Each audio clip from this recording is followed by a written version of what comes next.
हाय fellows, अस्सलाम वालेकुम। कल से एयर ब्लू से मुतालिक एक खबर गर्दिश कर रही है कि इसकी 4 नंबर सीट पर बैठे एक शादीशुदा या गैर शादीशुदा कपल की कोरोना के बावजूद सरेआम पप्पियों और जफ्फियों से पिछली वाली सीट पर बैठे 5 नंबर के देसी दिल बर्दाश्ता हो गए और इनकी हरकतों को नाजेबा करार देकर इन्हें मना किया। तो एक्सट्रीमिस्ट कपल ने जवाब दिया कि हमारी हरकतें नाजेबा नहीं बल्कि हाँ ज़ेबा हैं।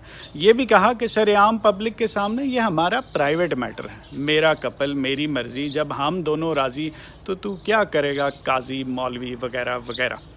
ये कहकर एक्सट्रीमिस्ट कपल फिर से अपनी प्राइवेसी पर बड़ा कॉम्प्रोमाइज़ करते हुए जहाज़ की पब्लिक सीट पर अपनी लाइफ, अपने सफ़र को अपने तरीके से इंजॉय करते हुए सबके सामने फिर से उड़ने लगा।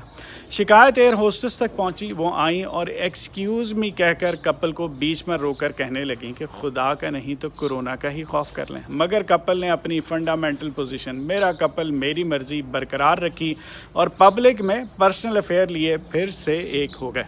एयर होस्टेस परेशानी में कप्तान के पास गई और पूछा क्या करें, हम लिबरल्स को ब्लैंकेट इम्यूनिटी तो नहीं दे सकते।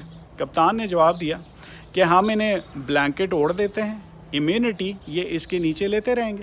बिलाखिर एयर होस्टेस कंबल लाई, इसे 4 नंबर वाली सीट पर बैठे कपल और इनकी हाँ ज़ेबा अरकात पर डालकर मामले को एयरलाइन की तरह निजी कर दिया और अनाउंसमेंट की कि ख़वातीनो हज़रात आप पर्दा करें और इनसे पर्दा ना उठाएं। अब सोशल मीडिया पर देसियों वाली बातें कर रहे हैं, जबकि लिबरल एक्सट्रीमिस्ट कंबल डालने पर एयर ब्लू को पर्दे वाले एक्सट्रीमिस्ट कह रहे हैं। खैर, मुकद्दी मुकांदी है कि चाहे लिबरल की तरफ से हो या कंजर्वेटिव्स की तरफ से हो, इंतहा पसंदी है, इससे इज्तनाब करें, अपनी डोमेन यानी अपने पर्दे में रहें। बहुत शुक्रिया।